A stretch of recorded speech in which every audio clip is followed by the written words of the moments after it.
Hey everybody, good morning. It is a beautiful morning here. It's a little bit cool. It's gonna get pretty hot later, so I'm trying to take advantage of the cool time that we have until that happens and until I have to go pick kids up from sports. My middle son is in football and he has morning practice, and then I kind of turn around and take my other son to soccer in the evening. So a lot going on right now. I've been busy doing all of that, busy doing house projects, but I'm finally getting back out into my garden to do a few things. I have some plants that I want to get in the ground, just some things that I've collected over the past week. I bought 2 more Heuchera for my bed right behind me here because I just love that rusty orange color in that bed. So I thought it would be fun to have like 3 on one side and 3 on the other. And a few videos ago, I showed you that I had a free plant that I got from one of the powwow pink coneflowers that I put in the ground. I think it was the same video as the Heuchera actually. So I'm gonna find a home for that. And I have some sedum that I propagated, let's see, probably almost a month ago from some sedum plants that I have out by my air conditioner. They weren't looking so good, so I wanted to take some cuttings just in case I completely lose them, and they have rooted in like crazy. Sedum just takes off. They are so easy to propagate. So I'm gonna find a place for those.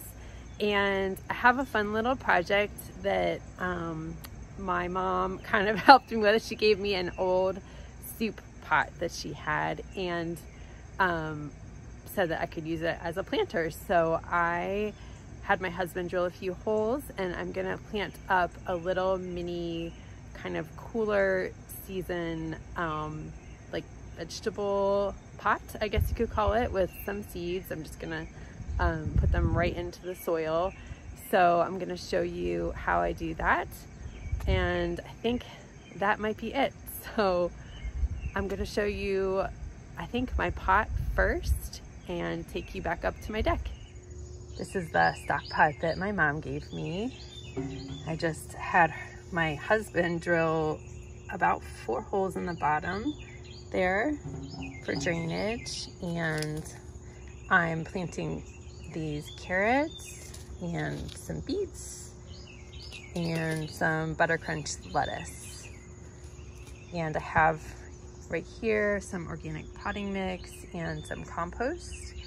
I'm gonna fill the bottom, maybe 1/3 with compost and the rest with the potting mix. So that way the roots can have the compost to kind of feed into as the vegetables get bigger and grow bigger.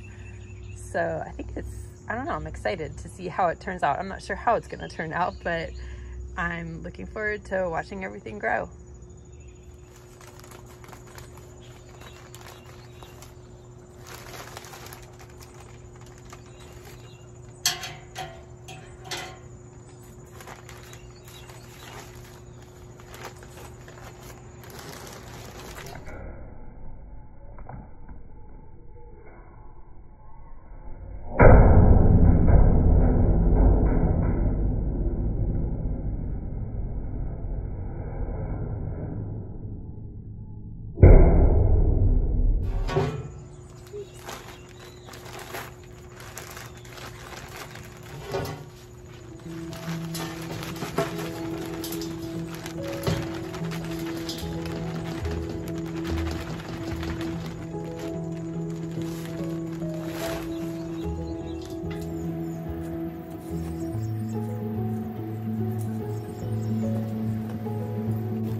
I got the pot all filled up with the soil, but before I put the seeds in, I'm gonna give it some water. The last time that I did this with my pumpkins, or my baby pumpkins, which I'll show you later, I didn't put nearly enough soil in the pot and it all compacted down so much. So I wanna make sure the soil gets nice and compacted, and then I can see if I need to add more before I put the seeds into the pot.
All right, the seeds are all planted up in here. I gave it some water and I'm gonna put it over there with the rest of my pots.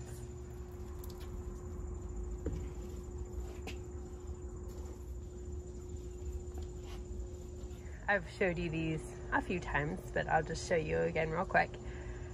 So this is my baby pumpkin plant. I believe that there's two in there, and I'm not sure if this is going to be the orange or the white, or maybe a mixture, but you can see that it's just taking off and doing amazing right here.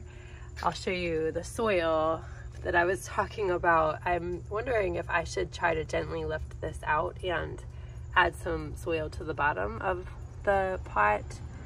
I may try to do that, but it's already putting on buds. It's gonna be getting lots of flowers and hopefully lots of pumpkins. So I'm excited about that. And this is my Supertunia Bordeaux with my Mandevilla vine. It's looking pretty happy.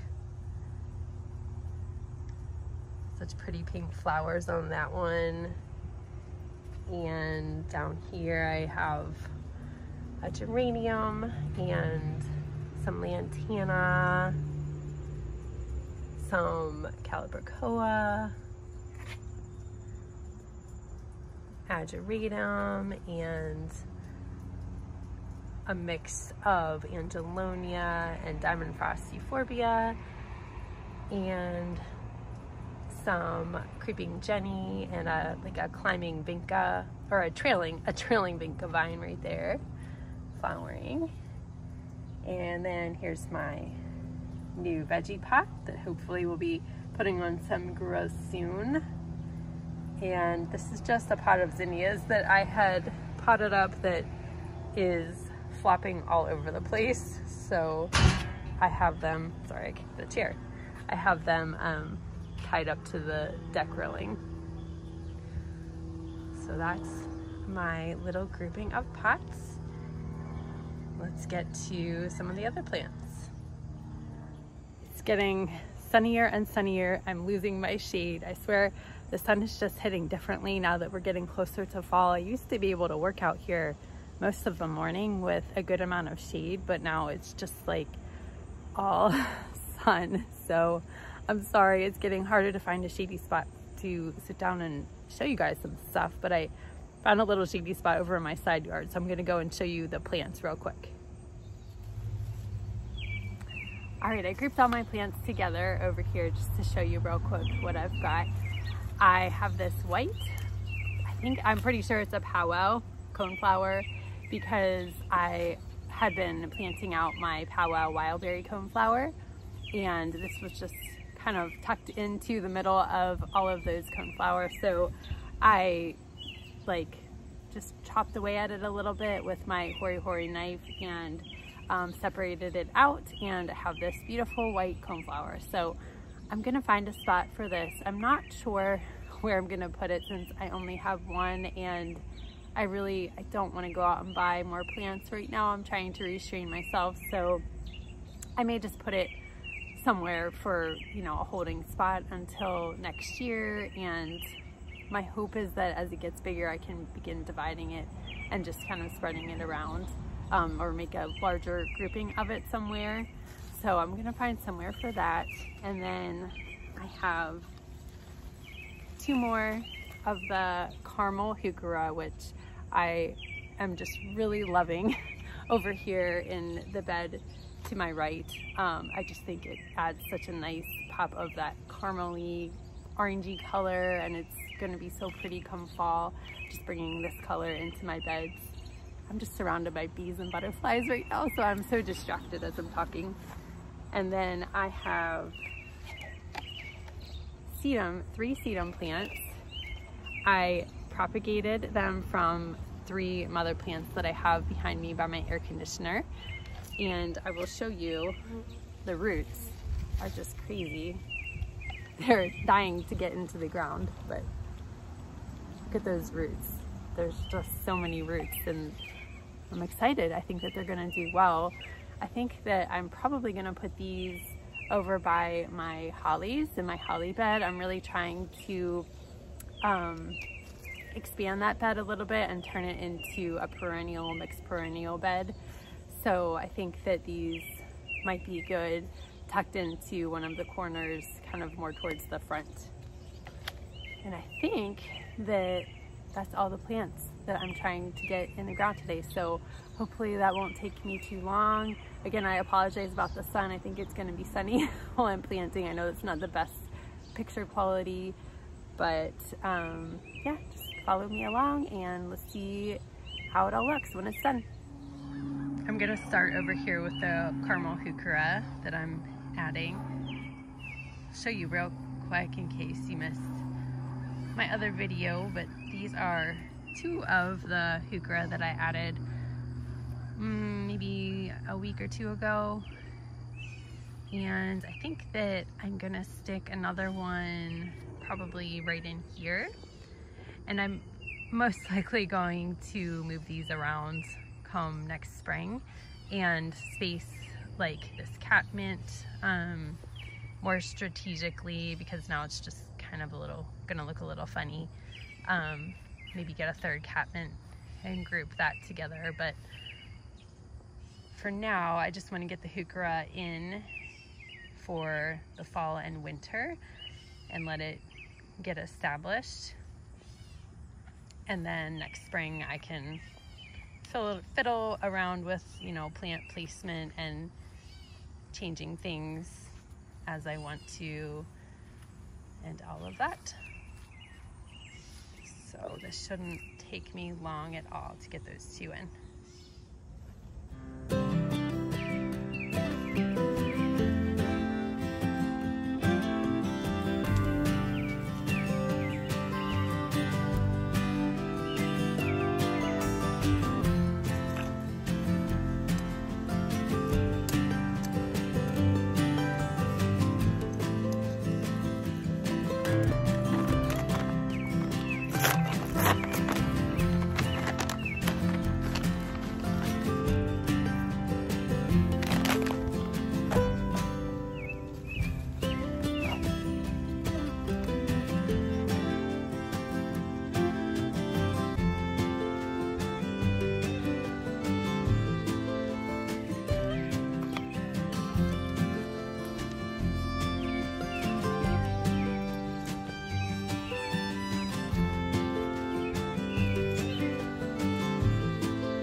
That didn't take long at all. I got those in the ground. I'll show you real quick. I put one here by my strawberries in front of my black-eyed Susan, and I will next year shift it over more to the right. I'm gonna most likely put these strawberries in a pot next year. The rabbits just got to them way too much this year, so I'm gonna protect them and put them in a pot for next year, but I'll leave them in the ground over the winter. I think that they should be okay.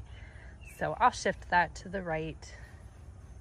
Then you can see I have another one right there in front of my elephant ear, and another one here by my lamb's ear and dahlias. Just really do love them so much. And then the same thing on this side. Sorry about my shadow. One there. And then I put the third one over here, right in front of my wee white hydrangeas, which are putting on new buds. Yay! I cut these back maybe a month ago because they weren't looking so good, and these do rebloom. It takes a little while for them to put on their blooms, but they will rebloom for you if you give them enough time. I don't think this one has too many buds yet, but it will. So that just adds that nice orange color right here in front of the zinnias and all of that. I think it looks really nice. So let's go find a spot for the sedum next. Coming over to the other side of my yard, this is where my Dragon Lady holly bed is, right by my deck. And we keep our hose link back there, and I don't have too many perennials in here yet. I planted this big patch of zinnias just to kind of fill in the space a little, and you can see they are starting to bloom. And if you've seen any of my other videos, you know the struggle that I've had with the rabbits and everything else that has kept these from blooming, but they're finally blooming. And I just have a few phlox right down here, and I had planted some rudbeckia, but I don't know if they're gonna survive. They're the Becky yellow, and they just took a major turn for the worse, so I don't know if they're gonna come back next year. But I'm trying to develop this into a perennial bed slowly. I thought that I could put the sedum kind of right here in the corner. I thought would look really nice, and kind of gradually fill it in as we go that way. So I think that I'm gonna stick them right here in the corner.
Got those in the ground right here in the corner, and I'm thinking that I will put the powwow white coneflower kind of right in there, in between the sedum and the zinnias. I think that'll look good for the rest of the season.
All right, I got the Powell White in. It took me a few tries after I initially put it in. I thought it's too close to the Sedum. So I did move it over closer to the zinnias, just thinking, oh look, a bee already found it. I literally just put it in. That's so funny. But anyway, I was just kind of thinking, future thinking, the zinnias are annuals, so they won't always be, you know, just like that. So I did just want to give it enough space away from the Sedum. And I don't think I ever said the name of the Sedum, but this is Autumn Joy Sedum, just the basic one that a lot of people have. And they do get fairly big, so I think I spaced them about right. But I just think that they're going to look really pretty in this bed, and hopefully I'll be able to move that coneflower, like, you know, once it gets a little bit bigger, split it and move it around a little bit more. But I think that's a good spot for it. And I also forgot to say that I did use Biotone starter fertilizer on this coneflower and on my Heuchera. I'll show you the bag real quick. I use this on most of my plants. It just helps them to develop really strong roots. Not so much for flowering, but for root development. So anytime I transplant something or plant something new, I try to use this. I think it's great. And the garden center that I go to locally said that they highly recommend it as well. They did an experiment planting some things with and without it, and definitely noticed a marked difference in the plants that did have it. So I always try to use it, but I do not use it on things like sedum, like Russian sage, those types of things. They just like to kind of go straight in the ground without any extra fertilizer, just kind of the native soil. They don't like a lot of attention, so I did not use the Biotone on my sedum today. So just wanted to throw that out there while I was thinking about it. Okay, that is it for me today. I have to go get my son from football. It's been a great morning. There's been lots of bees and butterflies flying all around and a nice gentle breeze. So thank you for sharing that with me this morning and for watching my video. I really appreciate it. I hope that you all have a great day and get out in your gardens a little bit today or sometime this week. And I will see you next time. Bye.